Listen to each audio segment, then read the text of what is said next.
Hello, good morning.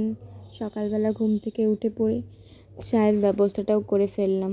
এবারই এলাম, সকাল হলেই মনে হয় ছাদে যাই। ছাদে গিয়ে দেখছি ফুলগুলো বৃষ্টি ভিজে কী অবস্থা হয়ে গেছে। সেই এত বৃষ্টির মধ্যে ফুলগুলোও আর কী করবে। দেন টিফিনটাও সেরে নিলাম। তারপরে মায়ের হেল্প করার জন্য একটু রান্নাবাড়ি করে ফেললাম। তারপর তোমাদের দেখিয়ে দিলাম আজ কী কী রান্না হয়েছে।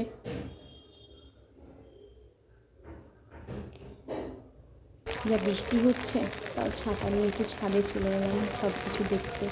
আর এই গাছগুলোতে এত জল জমে গেছে, তো তাই এই একটু জলটা ফেলে দিচ্ছিলাম। এই লঙ্কা গাছটাকে দেখো কেমন সতেজ হয়ে উঠেছে। এই কতগুলো লঙ্কা হয়েছে সেটাই তোমাদের দেখালাম। যা, পাতাটাই হাতে চলে এলো লঙ্কার বদলে।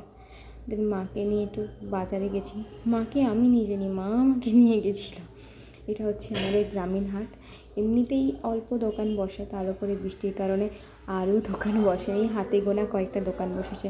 দেন সন্ধেবেলা একটু কিছু খেতে ইচ্ছে করছিলো, তাই বানিয়ে ফেললাম এই মালপোয়া।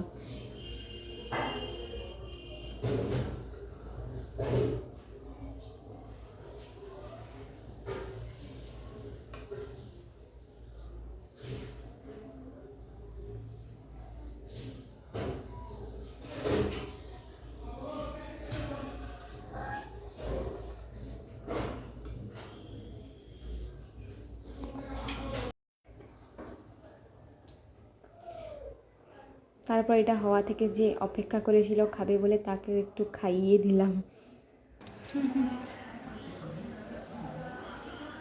কেমন খেতে? আজ এতটুকু, দেখা হচ্ছে পরের ভিডিওতে। এখন বাই।